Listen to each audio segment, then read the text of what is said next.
Allah is the greatest, Allah is the greatest, Allah is the greatest, Allah is the greatest.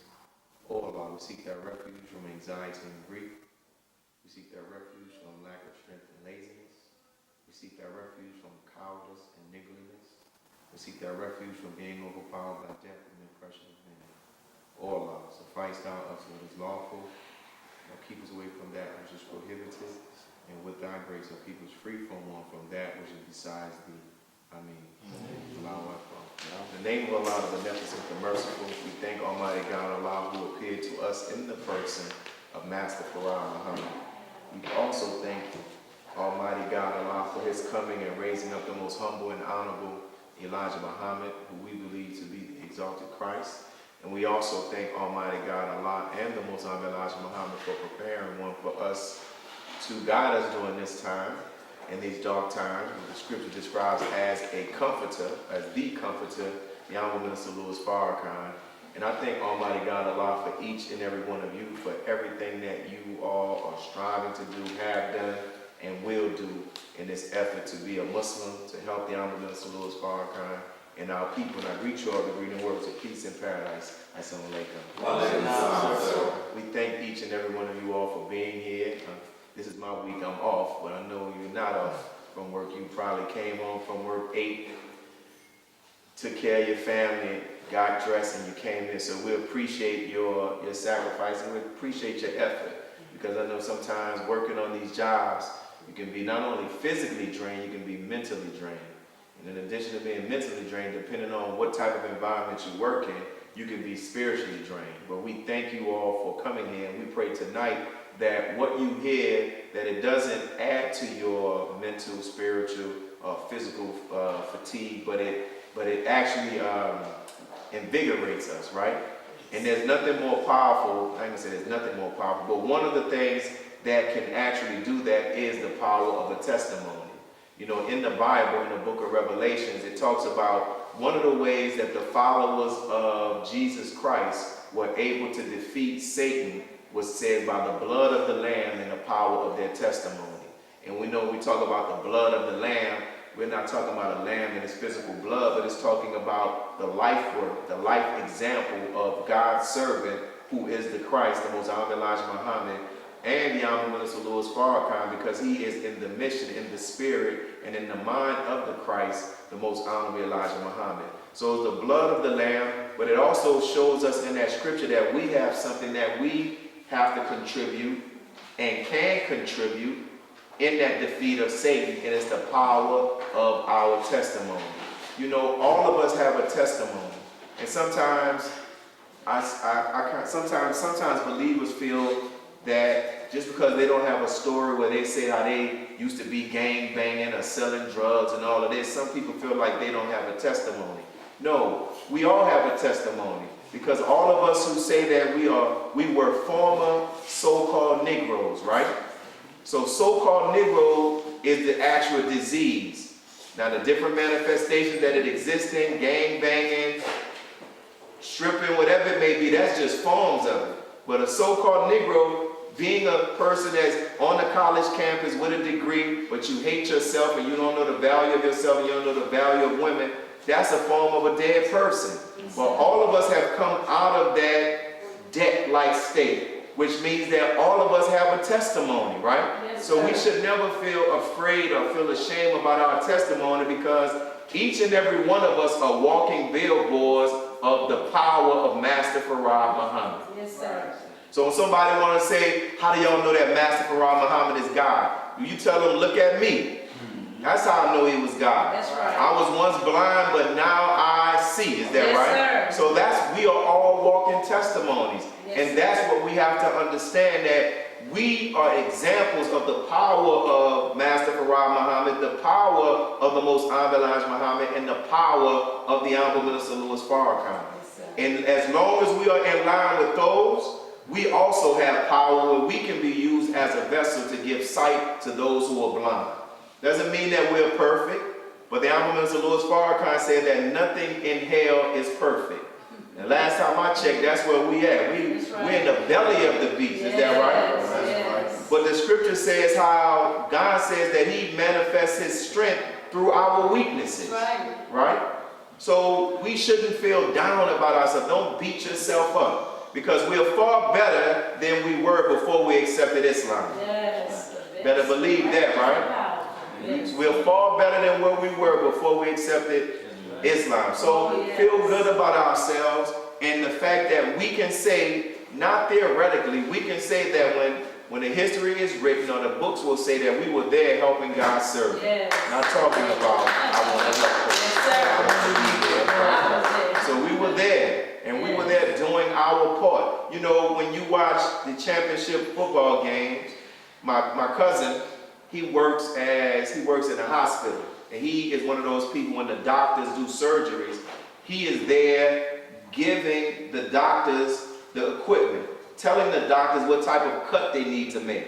And my cousin grew up right up uptown New Orleans, and he has told me that there have been times where some of these new doctors who have gone to school for this, where they're blacked out, and they don't know what tool to use, and he has to remind them, this is the tool, this is the cut. Right? And he didn't go to no medical school, but he's been around doctors and he's learned it, right? Yeah. But when the New Orleans Saints won the Super Bowl, one of the doctors who works in the hospital with my cousin is actually a part of the medical staff of the New Orleans Saints. So my cousin posted a picture with him having a Super Bowl ring by the New Orleans Saints. I'm like, man, where did you get that from? He said the doctor who works for the Saints, he was eating and giving a Super Bowl ring. Do you know when they win, they give everybody who was a part of the team that year, from the people that washed the jerseys, from the people that were just filming the practices, everybody that was a part of that staff, they all get Super Bowl rings. Wow. Now they're not on the field. They're not on the field. They're not tackling anybody, but they gave a doctor who may have not really treated anyone. But what does that tell you? That they still gave them a Super Bowl ring? That means that they still made a contribution. Right. And that's the same thing with us. We are making a contribution. Yes, our contribution doesn't have to look exactly the same. That's right. The key thing is to make a contribution. And sometimes organizations get in trouble, and its progress is brought to a standstill because not everybody, you have some that want everybody to make the same type of contribution. No, they should be doing what I'm doing. But if we look at the human body, where would we be if God allowed the heart to determine what other organs would do, and if the heart had a desire to make other organs do what it did? Wow. The body has no need for more than one heart. Come on. Right? But every organ doesn't look the same. It has a different function, but all of those organs are working toward the same goal, which is to allow this organism to live. Yes, sir. So we all are special, right? Yes, and sometimes, brothers and sisters, we go from not feeling like we're nothing, and then sometimes we can do like Moses did in the scripture. He went from so afraid to go approach Pharaoh and worrying about his speech, to where he got so bold. Can we get that? He got so bold where he was able to tell, while God was right there present, he told the children of Israel, what did he say? Shall I smite the rock? Brother G can get some tape. So we got some tape upstairs. We said, I'm going to do it like this. He said, shall I smite the rock and make water come out of it? And here's the person that went from being astray, where when God selected him, he started telling God how God had made the wrong decision in selecting him. So he went from having that low self-esteem, where his self-esteem causing him to doubt God's decision, to now he got so big that now he was like, he spoke independent of God and he got himself in trouble. That's right. But what Allah wants us to be, he doesn't want us to think so less, that we're so less of ourselves, where we are, as the minister said, feigning humility. Is that the word? Feigning humility. It's not even humility, it's just humility covering up a low self-esteem. Yes, sir. But he doesn't want us to be so arrogant. That's he wants us to have a proper view of ourselves. Yes, sir. So as I get ready to bring up our brother, I'll share this on that note. Brother Arron, we were in Los Angeles. And when we were in Los Angeles, and while being in Los Angeles, we had the opportunity to go into the suite where the Honorable Minister Louis Farrakhan was. And Brother Don asked the minister, could Brother Dennis and Brother Jason, the captain from here, could they have the opportunity to come in and to greet him? And the minister said, sure. So when he came in, he saw Brother Dennis. He had a huge smile. Oh, Brother Dennis, how are you doing? Thanking Brother Dennis for the work that he's doing. Then when he got to our student captain here, Brother Jason, he said, oh, brother, how are you doing? And Brother Jason, I'm paraphrasing, he said, oh, I'm great now, Brother Minister, since I've had the opportunity to see you. And the minister said, no, brother, the honor is all mine. And he turned around to everybody who was in the suite, and he said, when I say things like this, he said, people think that I'm pulling their leg. People think that I'm just saying these things. He said, but no, I am honored to meet you, because not so much that I know who you are, your personal life, but I know who you are because you are from God. Right. He said, however, if you begin to start taking your lack of, your low self-esteem or your lack of view of yourself, if you take that and you continue to exist in that, then you take that belief and you attach it to me, which causes you to doubt me giving you praise. Right? Yes. So we all are valuable. Allah counted everything in our ups and our downs, right? Yes. But it's our ups and our downs mixed together that make us who we are. That's right. But he says in the lessons, he says that he does not even care about the poor part. That's right. He focuses on the what? The best part. And that's what we need to do, to focus on the best part. So today, our brother, when we talked on the phone when I was in Chicago, and you told me you were coming down. And I told him when he came down, I said, man, if you come down, please come to the mosque, because we always do this testimony piece, and I would love for you to come down. And brother accepted and say that he will. And our brother is a member of the E-team, the security team that secures the Honorable Minister Louis Farrakhan and his family. And what I love about our brother, he's always been a brother, and he has that New Orleans connection.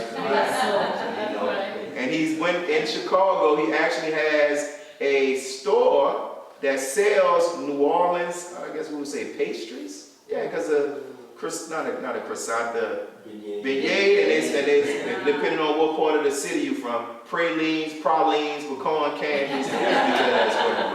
So our brother's going to he's going to share his testimony. So let's give our brother a round of applause.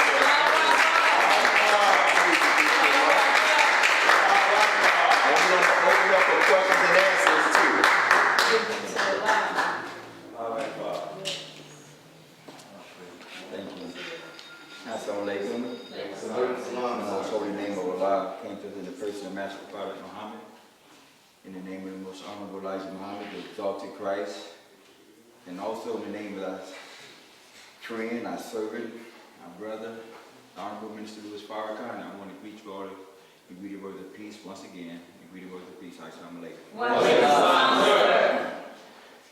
First of all, I'm just so honored that Brother Brother Willie would ask me to come and share a few words with the believers here in New Orleans.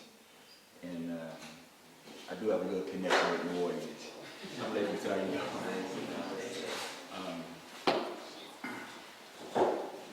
First, he wanted me to just talk about how I came into the Nation of Islam.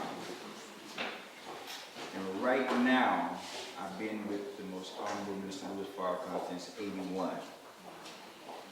I grew up in Chicago. My mom is from Uptown, and my wife is from Pontchartrain Park. So I eat the same taste that I grew up on. Praise due to Allah. Yes, sir. But in '81, I was working hotels in Chicago, and just so happened, Savior's Day '81, the followers, the believers, were staying at the hotel that I just happened to be working at for Savior's Day '81, which was the first official Savior's Day that the minister did that wasn't quite underground. Is that right? So I like to say I was so buried in the mud that he had to send the whole nation after me. That's the way I felt, yes. You know. But I'm just so thankful that Allah thought enough to put me in the right place at the right time. And so that's how long I've been with the Honorable Minister of the Farrakhan since '81. At that time, the final call, the totality of the final call was in the basement of his home on Damon. And during those years, during that time, I would go and volunteer just to do whatever I can to help. And of course, I watched the nation grow from that point. It was just a handful of us then. It was just coming out of that era that all probably heard him talk about the basement brothers, you know, the FOI and the MDT that started out in the brothers' basement in Chicago. In '81, I came here to New Orleans just visiting with my mom, one of her relatives. And that's where I met, at that time,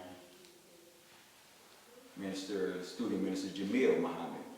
He was Minister James at that time in New Orleans.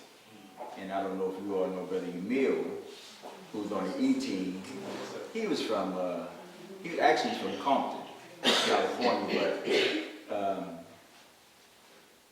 his first cousins was Brother Mark, Sister Amy, which is my wife. You know, so he spent a lot of time here in New Orleans. And he was the young captain for Minister Jamil at the time.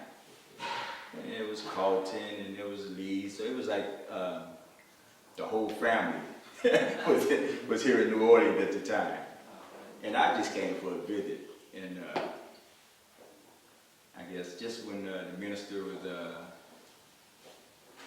helping and supporting Reverend Jesse Jackson in '84, and he came to speak at the Superdome, I moved down about a week before that event to help set up the security at the Superdome.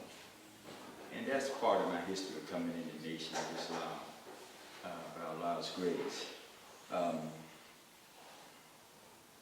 The years that I've been with Minister Farrakhan,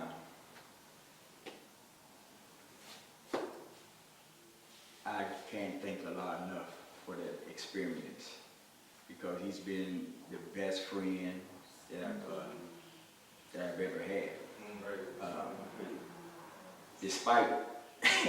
Despite myself, you know, he showed me more love, even to this day. I'm honored to see him on a regular basis, maybe 2 times a week, sometimes 3 times a week, working out with him, helping him stay strong. He feeds me a lot. I could never, Brother Willie, run and say, hold on, brother, just hold that point and go grab an ink pen and nothing, so it's just all up in here, you know. And at the right time, it comes out, you know, by Allah's grace. But he has so much love for us. And as most of us know, that he won't be with us much longer. And we don't know when that day is, but he feel like he's done the last thing that he had to do. A couple weeks ago when we went to Washington, he thought he did it before when he went to Washington and did the press conference. He's ready, he says. He also said he was going to be with us Savior's Day. He said he would like to be with us Savior's Day, but he didn't know. He didn't know if he was going to be with us, but he said he'd like to. He said he's planning on being with us. So we don't know. We plan, and Allah plans. Yes, sir. But he is so ready. And his concern is that we be ready. His concern is more about us than himself. And most of you probably already know it, and you hear it when he speaks to us. He loves us so much, and he has to go through what he got to go through. And I mean, it was just painful hearing it sometimes. I worked out with him in the summer. Well, actually, it was right after Savior's Day, this past Savior's Day. And after he worked out, he wanted to drive one of the security cars that he had just purchased for the team. So I got in it with him, and we pulled off on the road out there in Michigan. And as soon as we got out off the property, he said to me, he said, I asked my family this morning, where did they arrest Jesus at? And he got quiet. So I said, in the garden, Brother Minister? That's right. I said, so you expect them to come here and arrest you? He said, why not? I said, okay. And at one point he asked us to go and watch the movie, The Passion of Christ. You all remember that? Yes, sir. How many of us saw the movie? And when he told me that he was going to go through that just prior to telling everybody over the webcast, you know, that I think it was a believers meeting, to go and watch it. And I said, Brother Minister, I said, you expect that to happen to you? He said, well, it didn't happen to my father. He just hope and pray that he's strong enough to endure. But he wants all of us to understand that they would not be able to kill him. You know, and that's what we have to know. Right. Not just believe, you know, I mean, understand and know that our man will be around. And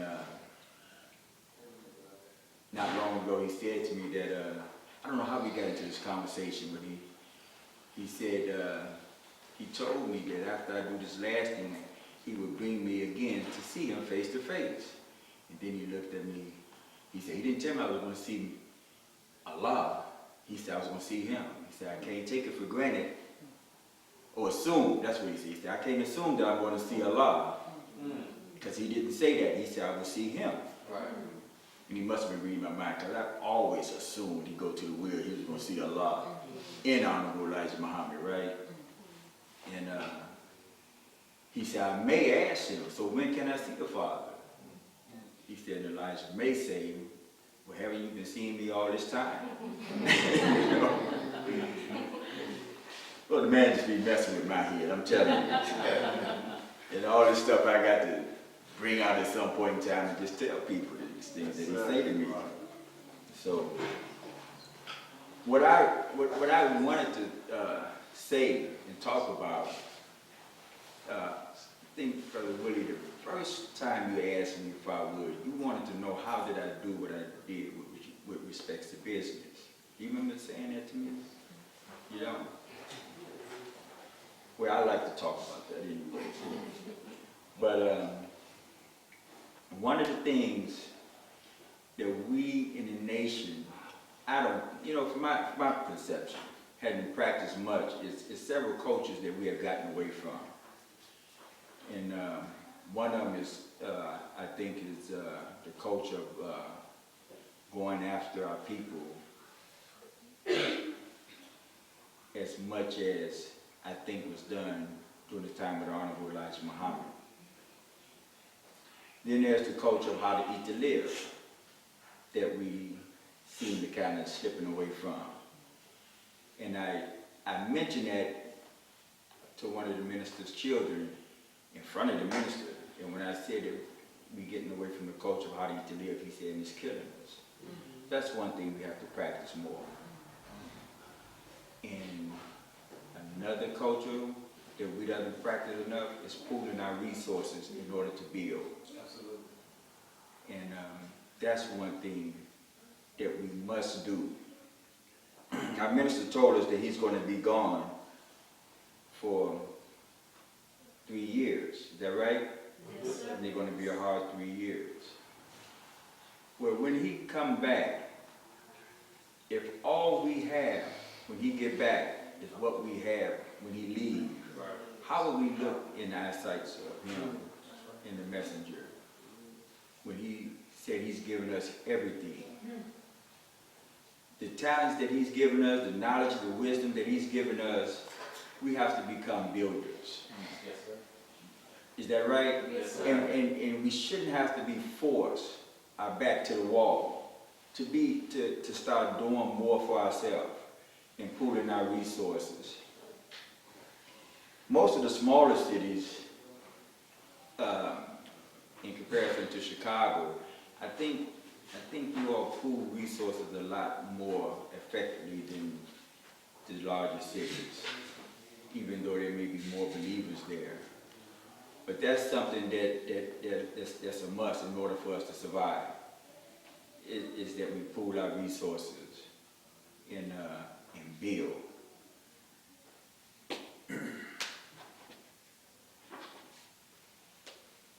A lot of times you have believers in cities doing quote unquote for self. And most times you find us doing it by ourselves because we fail to pool resources. And brothers catching a little hill because he's doing it by himself, and sisters catching a little hill because she's doing it by herself, and this one is doing it by herself. And no one is getting far ahead because we fail to pool. Is that right? Yes, sir. And one of the promises that the Honorable Elijah Muhammad made to us, he said, if you follow the God that I represent to you, he said, he has promised us luxury, money, good homes, and friendship in all walks of life. So, many of us don't have quote unquote luxury, money, good home. No, they have good homes, you have to have good money, right? That's right. Many of us don't have friendship in all walks of life that we can call on. Is that right? That's right. So was the messenger telling us other than the truth, or was it something that we're not doing? Something we're not doing. It must be something that we're not doing to put ourselves in a position to reap the promise That's right. that was given to us. Money, good homes, and friendship in all walks of life. A lot of that has to do with us pooling our resources and becoming more and more in love with one another.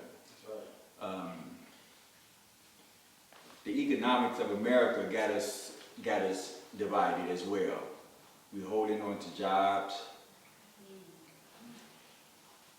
And there's nothing wrong with having a job, but you have to make one and turn it into a business. When we do for self, or I'm gonna say do by self. When we do by ourselves, there's not a lot of growth. And at one point I had probably the largest black-owned and operated produce market in Chicago, in health food store. Do any believers remember your produce market in Chicago? You do? Okay, yes. And I learned to pool the resources and use the efforts of others. So me and my business partner, at one while we was able to take a trip to London and visit the believers in London for about 12 days. And of course, while we were gone, we still had income coming in. After that was closed, I got into fitness training, personal training. And as a personal trainer, I've done very well financially. And I thought I, quote unquote, created a business as a personal trainer. But it really turns out that it's a hustle. Because it's just me.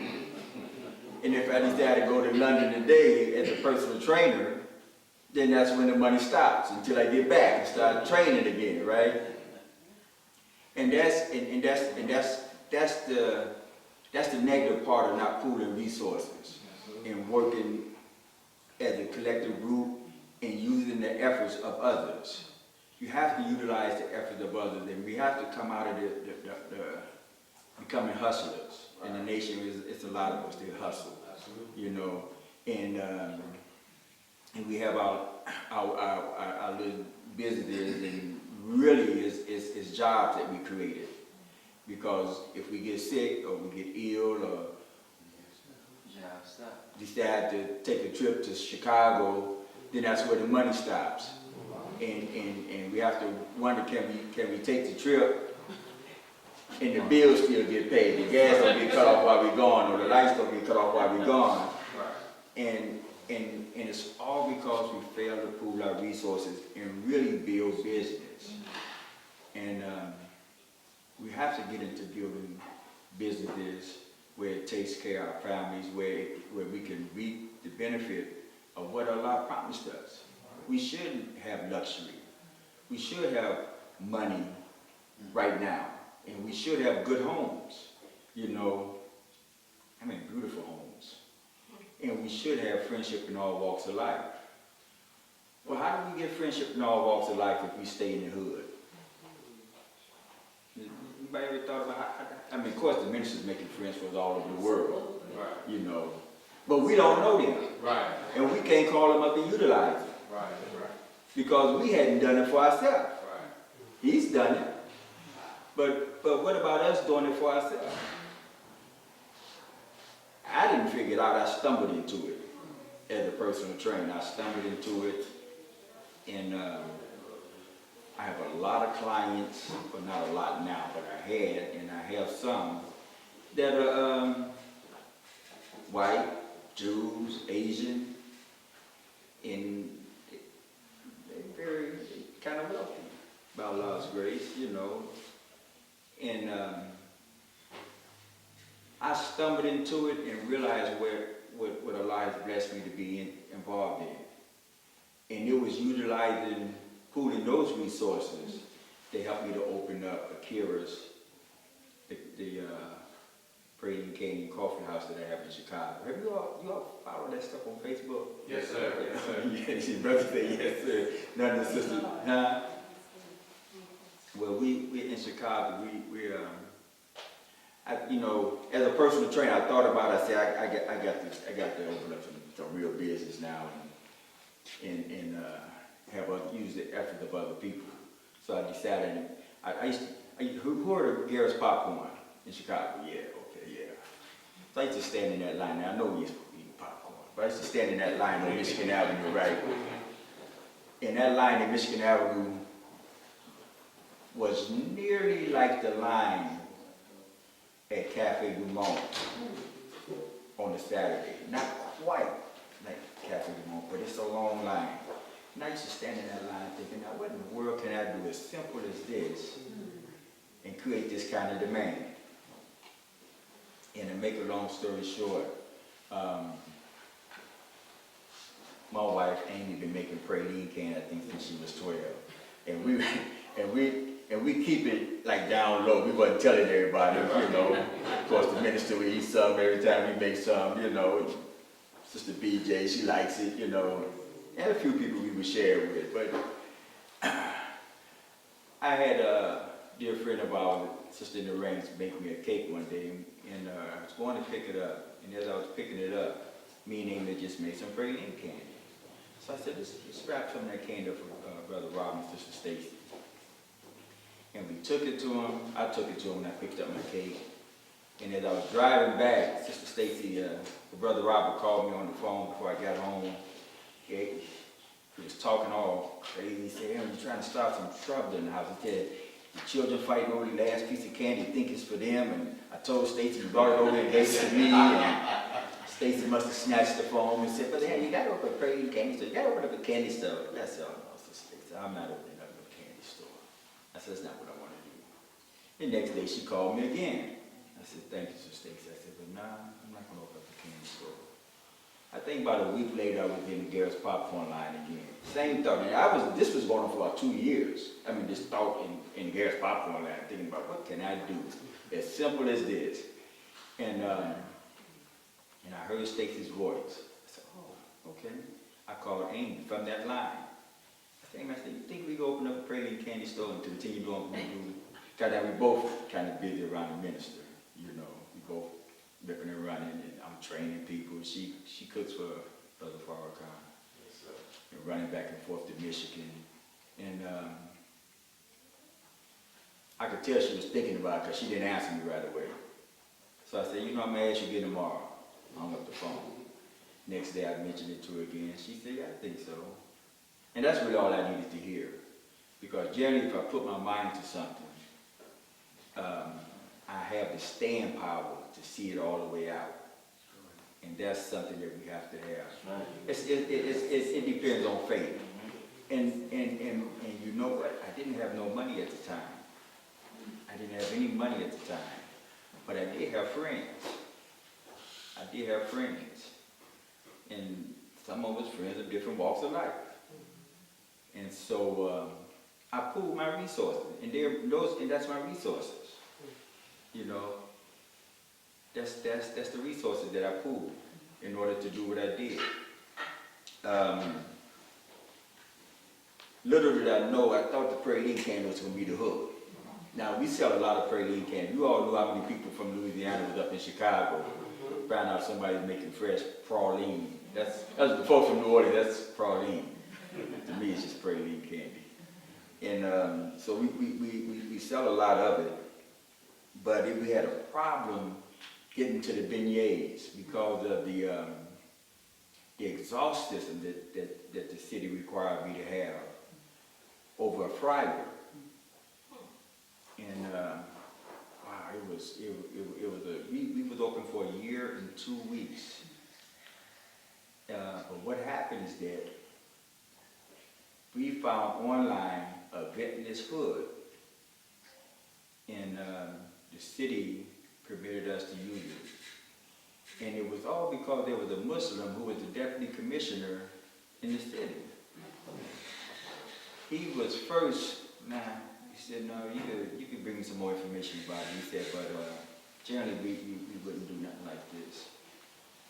And before I walked away, he asked me, he said, well, when do you plan on opening? I said, we open now. He said, you are? I said, yeah. I said, it's called Aspirations. We down in the South Loop on 18th and State Street. And my name is Arron Muhammad. And I didn't know he was Muslim. Alhamdulillah, you Muslim, and they just went on and on and on, right? And before you know it, he said, we'll do it. He said, we'll do it. And I was like, wow, boy, that's a lot. Friends in other different walks of life, right? And so we started doing beignets 6 weeks ago out of Aspirations. And 6 weeks ago, we stopped the bleeding. You know, it stopped the bleeding. We kind of like surfacing, and it's not as painful trying to stay open right now. But you have to have staying power, and you have to learn how to utilize the efforts of others. It has a lot to do with pooling resources. And resources is here, and resources is out there. Resources out there. We have a lot of people love us and trust us. And we have to know it in order to go out there and utilize and pull on it, not abuse it now. Not abuse that trust, that love that people have for us. But you won't know it unless you go out there and ask. And that's one thing that we fail to do. Very simple instructions from Jesus: ask. That's right. Ask. When I decided I was going to do it, the decision was made when Sister Amy said, yeah, I think we could do it. Then the decision was already made now, right? And I didn't have the money, but I don't have a problem asking those that do have money. But we have to know people that have money. I learned some years ago, it's almost like a mystery when you ask people, where do money come from? You get all kind of answers. Where does anybody want to just talk to people when they tell me where the money come from? Trees. It's almost a mystery, huh? When somebody asks you, like, what is this, some secret or some trick question? It comes from other people. No place else but other people. It comes from no place else but other people. So if everybody I knew was broke like me, how much money could I get? So you have to know people with money in order to get money. You have to know people with money. And Allah promises what? Got you? Money, good homes, and friendship, and all walks of life. And He didn't lie to us. We have to start checking what we're doing and put ourselves in a position to reap the promises that he we are following Him, aren't we? Yes, sir. Yeah, we're following Him, so we should have it. And that has a lot to do with us putting ourselves in the proper position to reap those benefits and continue to follow and help Minister Farrakhan. In the conversation I had with him earlier this summer, or just during the summer, and I don't know how I was thanking him. I was thanking him for helping me, us, to know the Honorable Elijah Muhammad better. And he said to me, he said, brother, he said, the Honorable Elijah Muhammad and Allah, both of them are backing me. He said, as long as you're with me, the two of them are backing you. And then he went on to say, and as long as your children are with you, the two of them will back them. Now he said that to me, but I know that wasn't just for me. That's for us. That's for us. As long as you backing him, right? Allah, Master Farah Muhammad, and the Honorable Elijah Muhammad is backing you. And as long as your children are backing you, are with you, he said with you, then they would also, those two would also be backing them. So the whole key is to stay with the Most Honorable Minister Louis Farrakhan. Yes, sir. Now he did something, one of the recent Believers meetings, I'm really glad he did. He brought up the laborers, and the national laborers in Chicago, and then introduced them to all of us around the country. Remember that? Yes, sir. And he added a couple to it. Of course, Sister Donna, his daughter, was added on. Sister Kim, the secretary, was added on. Brother Wesley was there on. And he explained to us what their position was to us, which was good, because when he leaves, it shouldn't be a whole lot of foolishness going on. Not that it won't be no foolishness going on, but it shouldn't be. But we should be able to recognize it, right? Yes, sir. So he asked me not long ago, he said, brother, he said, help the national laborers. And of course, I wouldn't know what else to do but to help them, you know, because he put them where they at, and that means Allah's backing that. Though nothing happened is not by Allah's will, right? Yes, sir. And then he brought up the regional, some of the regional laborers, right, that was there present in Chicago at the time. And he made it clear to us what their position is and how they are to work with the national laborers. All that was good, because we should know and understand these things. Is that right? Yes, sir. And then he brought the E-team, and I'm not sure why he brought us up, to be honest with you. But he brought the E-team up as well. Maybe I asked him later, why did he bring us up? But and he introduced some of the E-team to the believers around the country. And that's all I wanted to talk about. Final good questions. Is there anything I said that anybody have any questions on, or would they like to have any questions at all that maybe I can answer? One once, one twice. I'm like, oh, you did? You just raised your I'm sorry. hand. Just raise your hand. Wa alaikum salam. We had the pleasure also of having your daughter here with us, Sister Crystal. I don't know if anybody remembers Sister Crystal. And yeah, we enjoyed her so much. I just wanted to let you know that. Yes, ma'am. That's And right. her husband, of course. Yes, And yeah. You, Yeah. yeah. Yeah, that's a soldier, Sister Crystal. Yeah, she is. We really enjoyed it. My question is, I know you mentioned how you, in 81, but I'd like to get a little bit more intricacy about how you actually joined the Nation of Islam. What was the process by which that happened? Thank you. Yes, ma'am, thank you. In 81, that's interesting. In 81, when we decided to come and help, I took my first FOI meeting within the basement of a church, Reverend Al Sampson's church. that's where therefore I was meeting at on Saturday mornings when I came in the ranks. That had to be in April of '81. And at that time, we didn't recite the lessons. We didn't recite student enrollment or the actual facts. We didn't go through that. We were just called Arron X.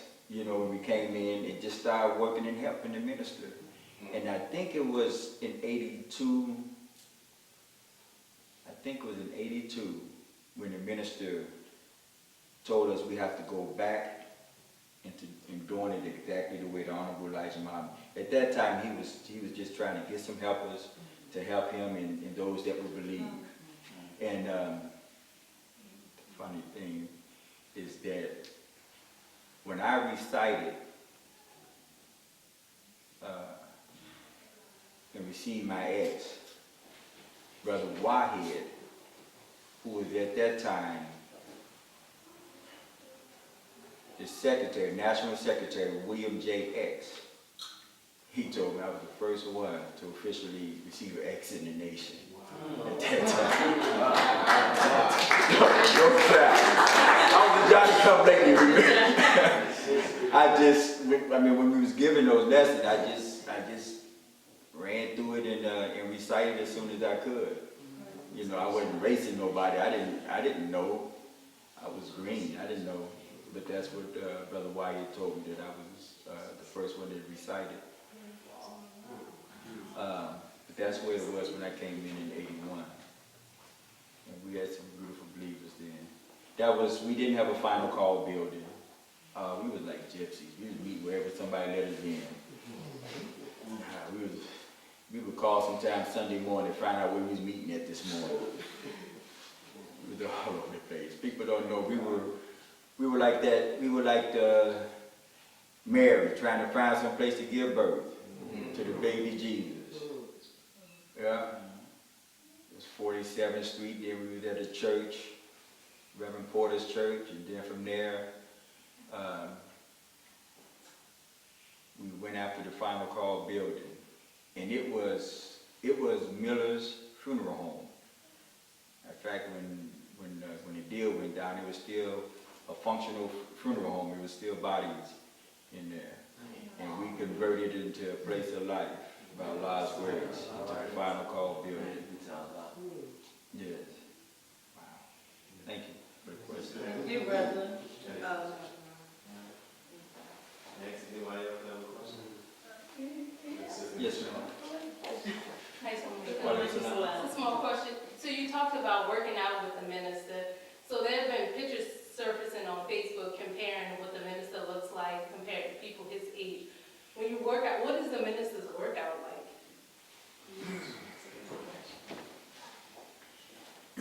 Well, now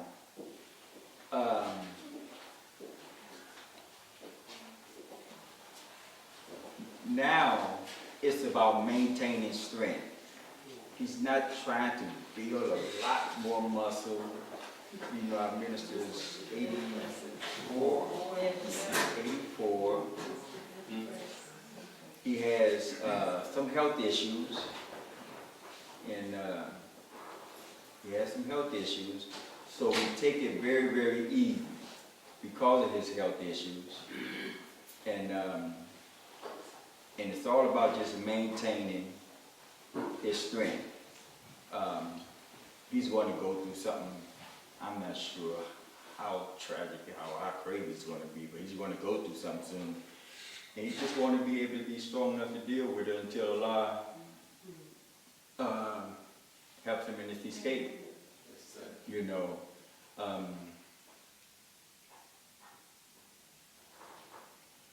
But he's strong enough to do what he's doing for us right now. And you see him when he's in front of us speaking. You know, it's like Allah gives him what he needs to do what he has to do. And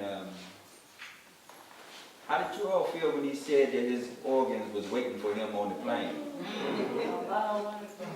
You know what? You have to be a believer. Yeah. You have to be a believer. You know, That's right.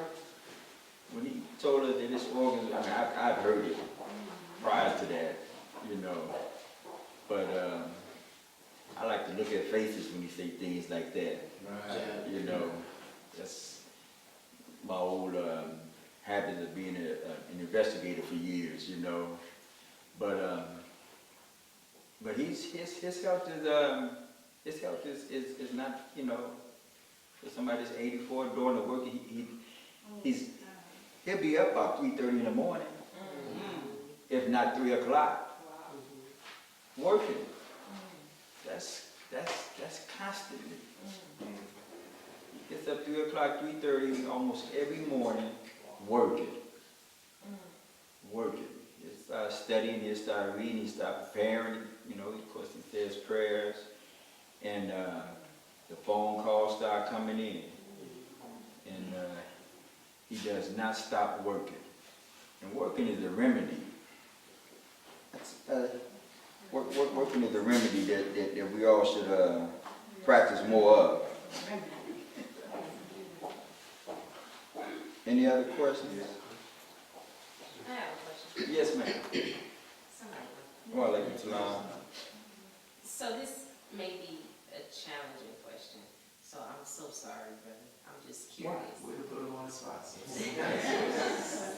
From your perspective, having worked so closely with the minister and his family for so long, you and your wife,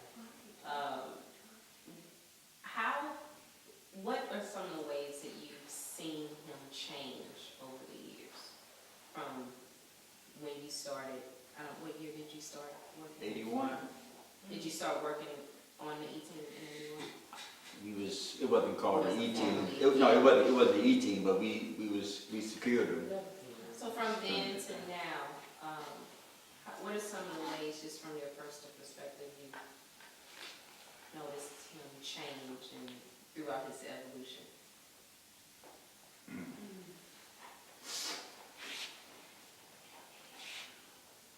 Well, when I came in, Savior's Day 81, I wasn't there.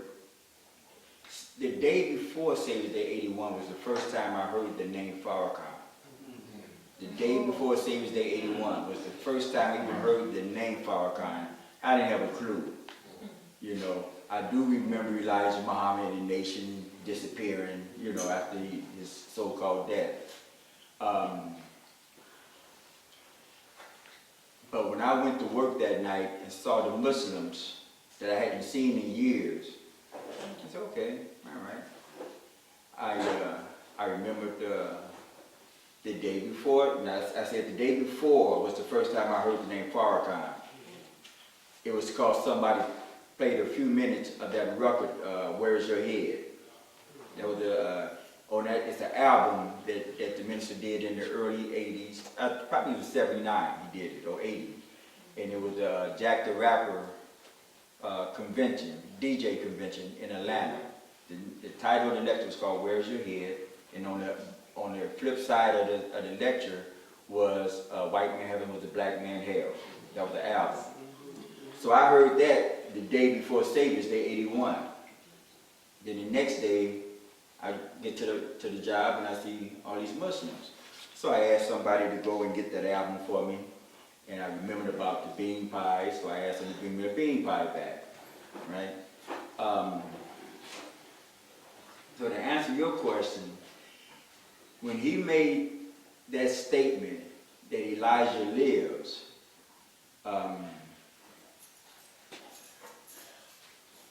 he said he lost friends, but he also told me that Allah blessed him with new friends, and some better than what had left. I remember those early lectures where there was a lot of anger in his lectures. He talked a lot about he left his messenger for that period of time. I remember him breaking watches, hitting the rostrum as he was teaching in those early 80s.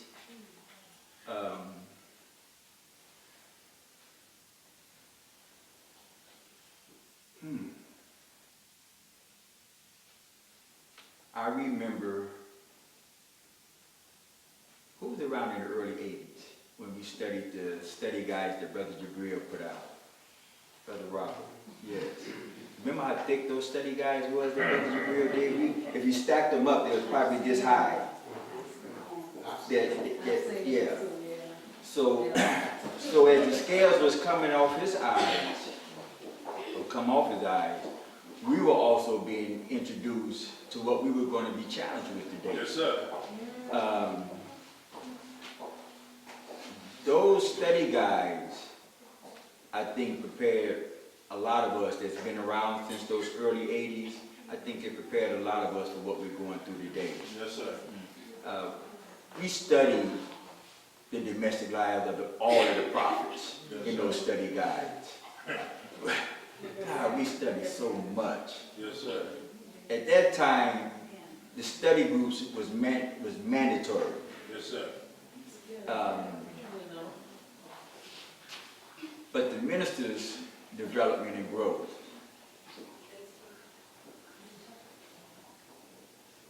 I watch him take a lot. I watch him get offended a lot and take it. And I think it has a lot to do with my development, because I try to follow his lead. And that's the best thing we can do. That's right. Is follow the minister's lead. If he embrace you, then I love you. If he turn his back on you, then let me turn too. That's right. You know, I may not turn, I may watch you a little closer. But wow,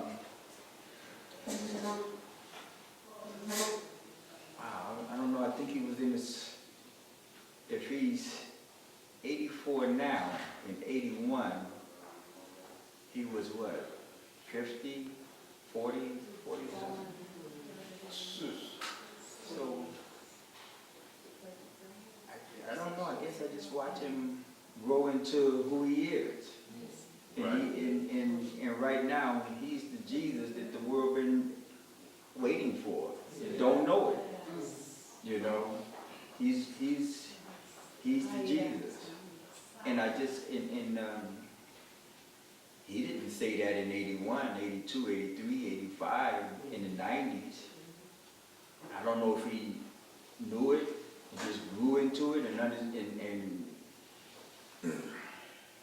he reflects a lot on what his messenger, he told me not long ago to hold on to the words that he gave me. He said, just like I held on to my messenger's words. And I can watch him start talking about a thing, and it's like something to come to him that the messenger said to him over 40 years ago. And he understands it today, and he didn't quite understand it then. So, I guess I just watch a lot, just bring him along to who we see him as today. I hope I answered your question. That was a hard one.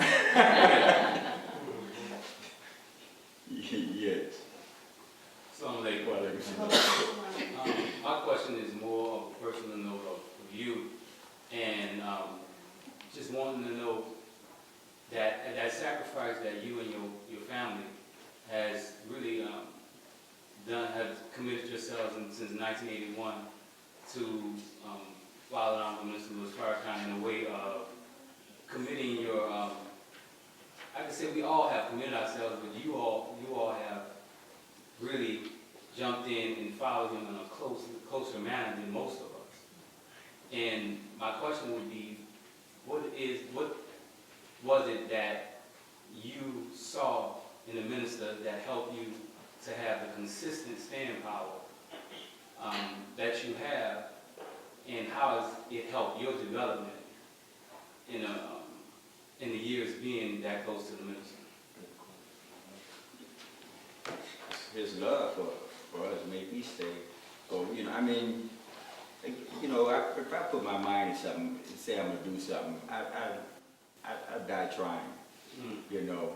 But he loved us, and I don't think I did much more than any one of you would have done if you was there in Chicago. Right.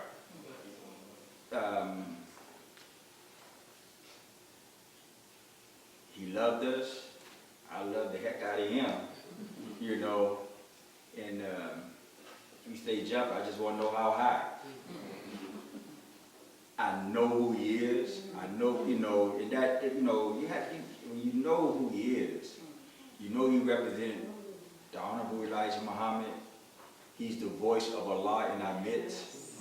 I mean, the position that, not just me, that we're all in.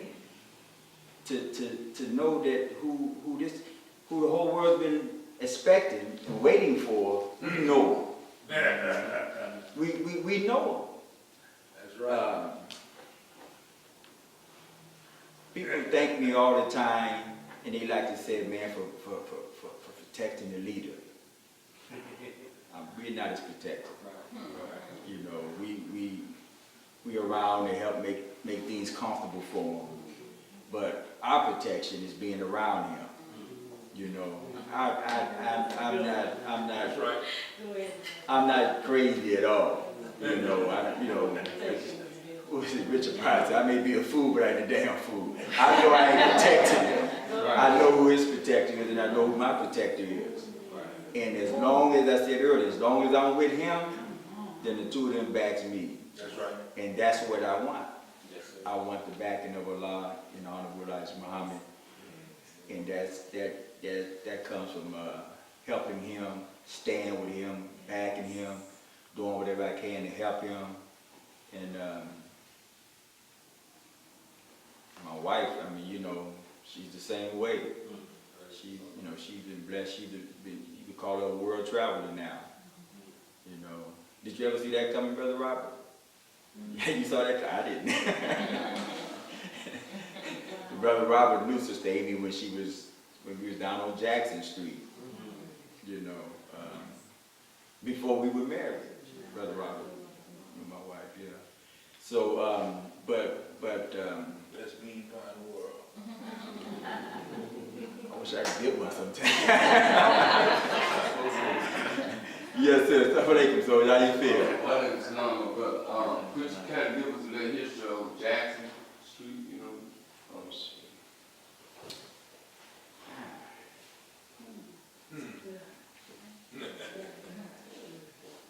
Well, they was on Jackson Street before I was. Robert was probably there during the beginning of Jackson Street. It was just a little grocery store and produce market, and we were in the community working, and we done a few things that we had no business doing. They set that up. And well, we were doing a few things we had no business doing. And you know, when I say this and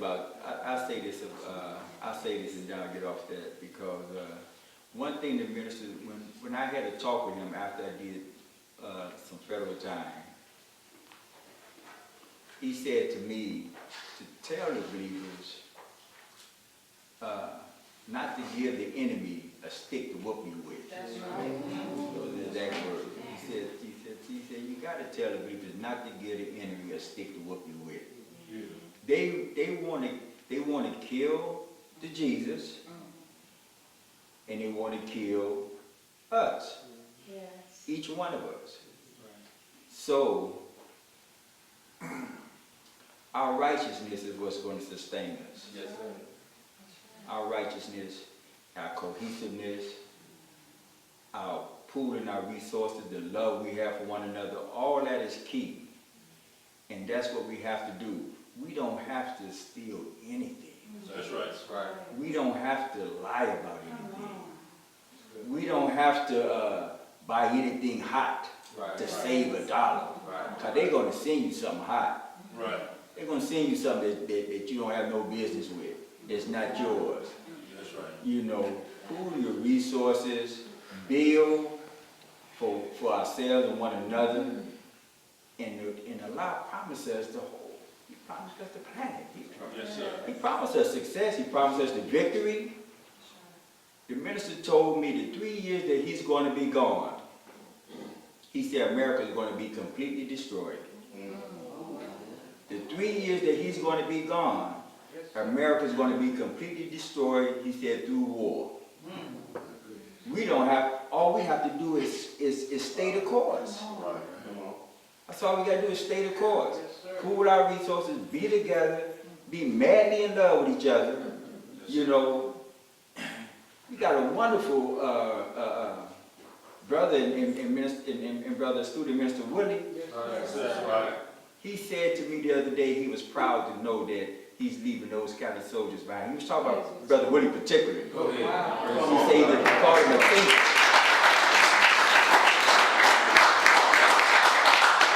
He said this to my face. He called him a thinker. It was last Sunday, the last time I spent with him. He said, Brother Willie the thinker. He said he's proud to know that that's the kind of brothers that he will have here while he's gone. But we don't have to do anything illegal. That's right. We don't want to break these laws. Right. You know, if they don't conflict with our religion, Right. then we be obedient to those in authority. You know, and because there's going to come a time, the messenger said, but they're going to walk up into your faces and spit, heave up something and spit in your face. And you're going to have to know what to do at that time. Yes. It doesn't make you a coward, it makes you intelligent. The minister said he wants to see us when he returns. Yes, sir. He said he wants to see us when he returns. They want to kill us. Yes, But- sir. So, but how you want to be seen when he returns? Good question. How you want to be seen? You know, I want to be seen as one that was given 5 talents and now I got 10. Right. I want to be productive. Right. You Yes, know, that's the question I just like to ask people right now. What are you producing? Right. By myself, I can only produce so much. With many of us, we can produce a lot more. That's right. That's right. Yes, sir. But that's, you know, I don't want to come back and I say, yeah, brother, mister, while you was going to have to smoke, I had to drink, I had to chase somebody, you know, and that's it, you know. No, I want to show that I went to work with what he has given me. That's right. And he's given us much. Yes. He's given us much. We just got to go to work on that, everything given. Yes, sir. Yes. Being that you've been around the minister and you're in those close quarters where you're working out with him and helping him with his workout, and he's always teaching. Like, people don't realize after the minister gives a 3-hour lecture, he goes to the table and he's teaching for 3 other hours. That's right.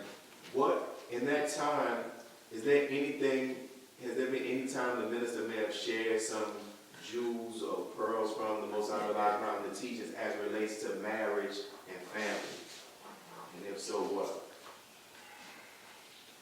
Well, we all know that family is the cornerstone of community and nation.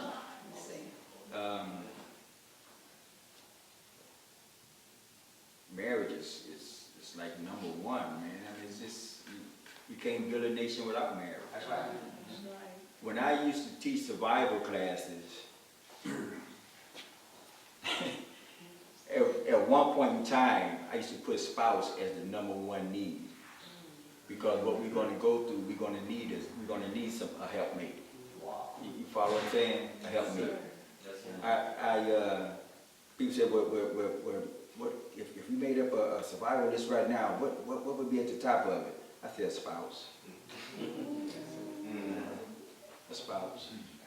You know, because you're gonna need help. We're gonna need help. I'm spoiled when it comes to being married. If I never heard the minister say anything about that, I jumped the gun on that one. I got married to my first wife, I think, 6 days before I turned 19, and we were married for 9 years. That was Crystal's mom. And me and Amy right now have been married for 31 years.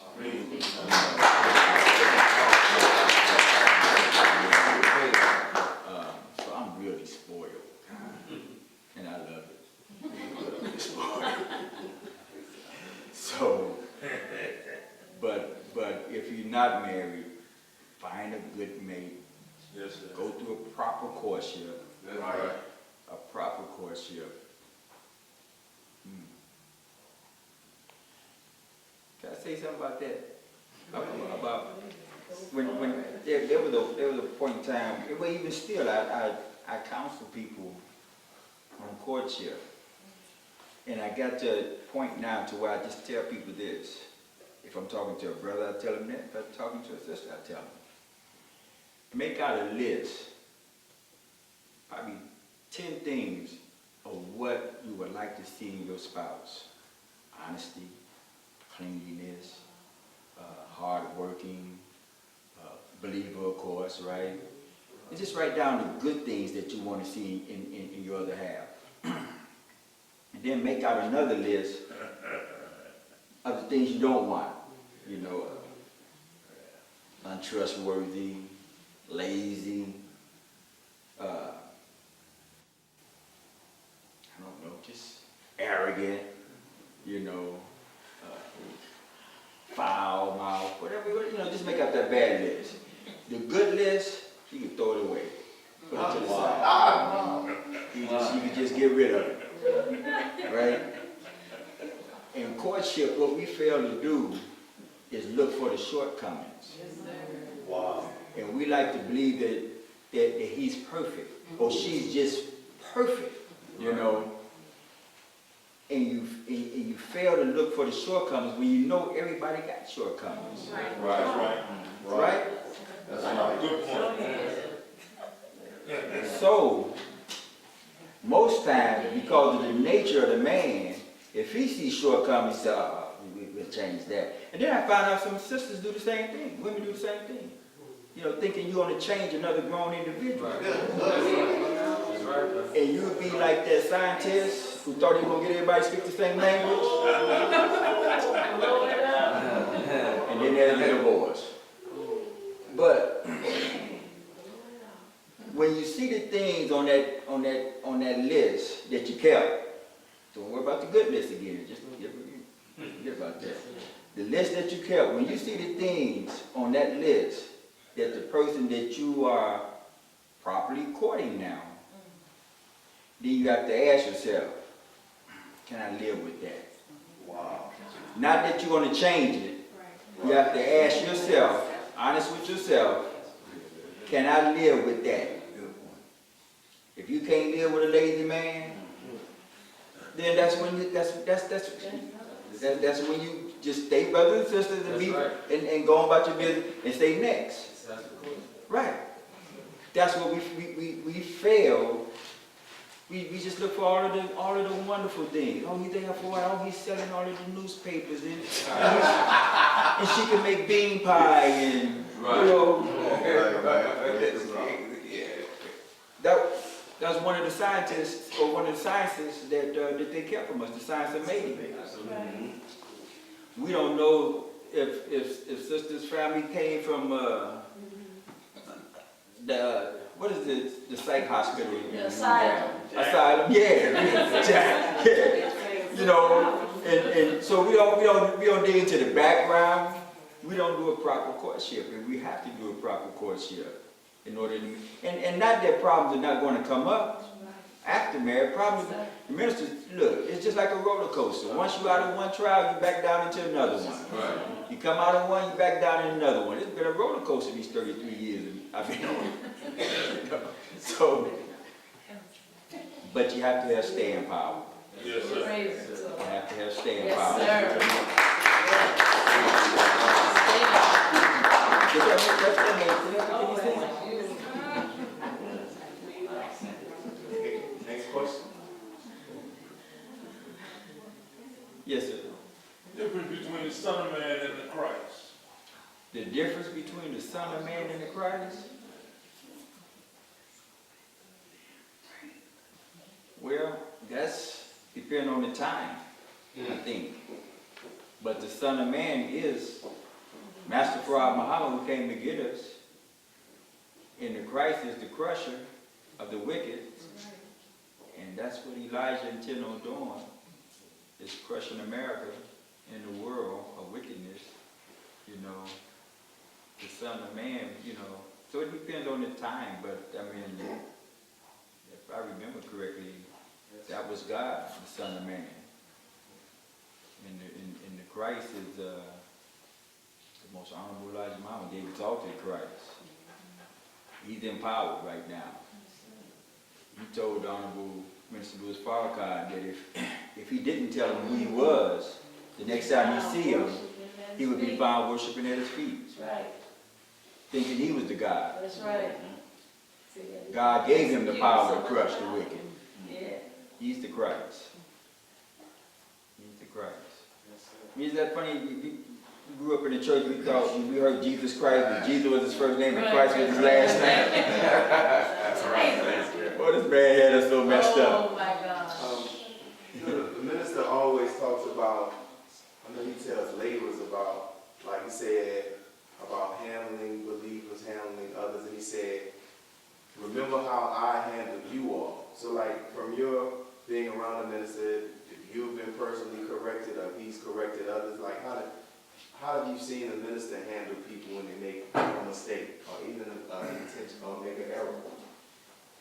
Well, these believers, these people, they don't belong to us, they belong to Allah. And we have to handle them as such. You know, they're someone else's property. Do you remember the time when the minister had taken a leave of absence because of the surgery that he went through? Yeah. And the job of running the nation was in the laborer's hands or the board's hand, right? I was at a meeting that he had with the laboring board during that time. And it happened in Chicago, and I think it happened nationally. Things began to drop. Two was dropping, attendance was dropping, going after the dead. Everything was dropping. The final call dropped. And I remember the minister asking the laborers in the house at the table, I'm going to have to paraphrase. He was asking them, did they know why when he came before the believers, they would do for him and not always move on their instructions or what they wanted done. And again, I'm paraphrasing, but you understand what I'm saying, right? Yes. Why they didn't get the same results out of us that he would get out of us, okay? And he said,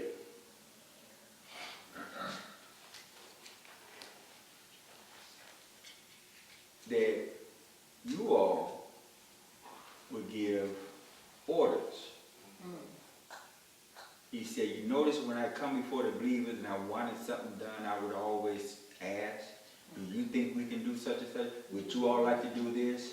Do you think, he would always ask. He said, gods don't take kindly to orders. And we have to understand that they're not only the people of God, they are God. And so it was all about, back to that simple instruction or simple advice of Jesus, ask. Ask. So that's the way we should handle one another. With proper love and respect. And because we all came here to be used, I think, to work, right? Yes, sir. Help the Honorable Minister Louis Farrakhan get our people. And so being used should not be a problem. Just use me, just use me, just use me. It's a thin line, and we have to make sure that we don't abuse one another or misuse one another. But we came to be used. We came to do His work. And no matter what we're going through, we should be found working. That's right. We should be found working. And I was going to read these words by the Honorable Elijah Muhammad that someone sent me last week, and we all heard it, but I'm going to just read it anyway. It says, a Muslim is nothing. He, she is nothing. He, she can achieve nothing, fulfill nothing without working. If you are poor, work. Right. If you are rich, continue working. If you are burdened with seemingly unfair responsibilities, work. If you are happy, keep right on working. Right. Idleness gives room for doubt and fear. Listen to that. Idleness gives room for doubt and fears. Fears.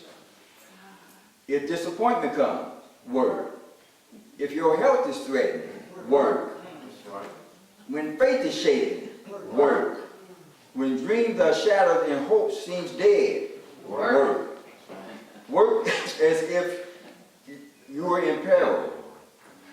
No matter what ails you, work. Work faithfully, work with faith, work for your mas, work for your own. Work is the greatest remedy available for mental and physical affliction. The most honorable Elijah Muhammad.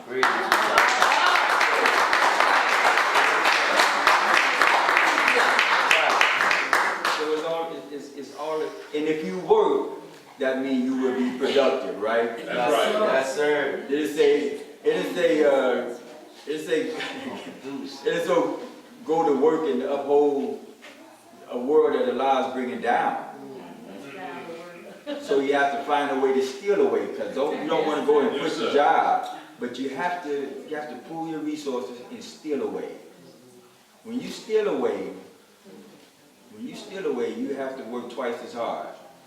You got to work on somebody's job to help keep the bills paid, Right. but you got to start building something for yourself. That's right. You got to give yourself just as much time as you gave somebody else. That's right. That means we got to sleep less. That's right. That means we got to eat properly. That's right. The right time, the right things at the right time, in order to get the best out of ourselves. What? Brother had a question first, I think, and then sister. Yes, sir. In traveling with the Yes, minister, sir. could you tell us about his habit with the violin? Because I had a chance to search him at the airport once. But I'm wondering, have you ever seen him play, and how often does he practice? Just, Yeah. while he's... There'll be periods of time when he'll be practicing almost every day, 3:30, 4 o'clock in the morning, playing the violin. And then sometimes you feel he don't want to be in that spirit. And like, there was when he went to go do Justice or Else, he didn't want no violin around. He went to, that was the spirit that he was in. Yes, sir. That was the spirit, but he loved this violin, and we loved it too. And pretty soon you all going to hear the album that he's been working on. While I was on my mind, he said to me a few weeks ago, maybe about a month and a half ago, 2 months ago.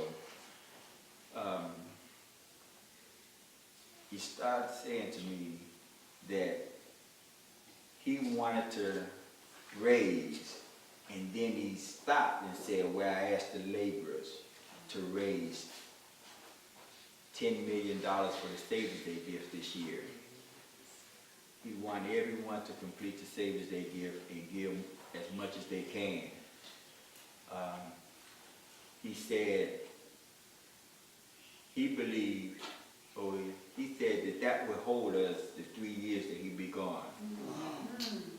So I haven't heard how the laborers put it out there lately with respects to raising the Savior's Day gift, but I'm letting you know what I heard from him is that he wants us, before he leaves us, he wants us to have $10 million. And somewhere I heard him say something like, someone want to know, well, if he's not going to be here, why do he need a Savior's Day gift? It ain't never been for him. It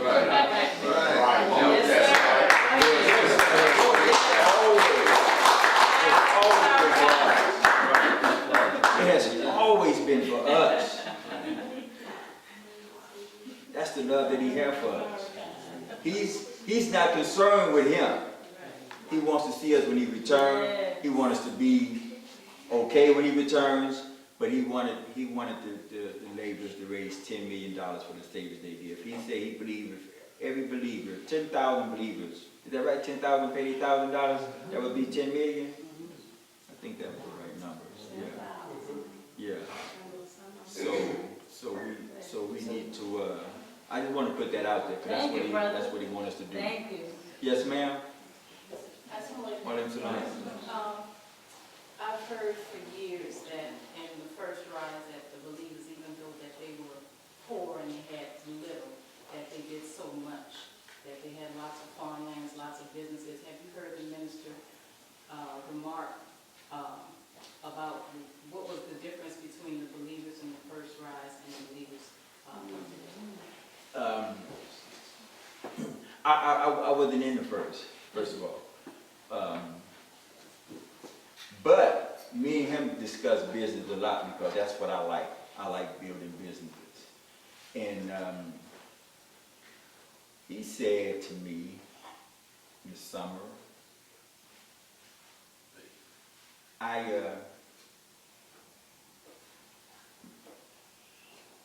my thing is kind of hard on us to some degree because we fail to pool our resources and build. And he said that the messenger taught the believers in the early days how to build businesses. And he permitted his family, his sons, to go into business. But he taught them how to build businesses. And it was the believers. The nation had farms. The nation had canning factories. The nation had some things, right? But it was the individual believers pooled their resources and opened up their businesses. He said, with all of the businesses that they had in Boston when he was there, he said none of the businesses was owned by the nation. They were the individuals. So it's upon us to pool our resources. Now, he's trying to buy 11,000 acres of land. He said when he see the messenger, he wanted to be able to tell him that he left us with 11,000 acres of land and equipment so that we can feed ourselves. We not as enterprising as we should be. Fear keeps us from pooling our resources. We've all been beat by somebody among us. And so fear is something that keeps us apart. Not trusting one another. Fear of failure. And I don't understand it because Allah promised us success. Right. He said, whatever we do in righteousness, Allah will bless us to be successful. So back to our righteousness sustaining us again. We just have to sit down and come up with ideas. It could be little things.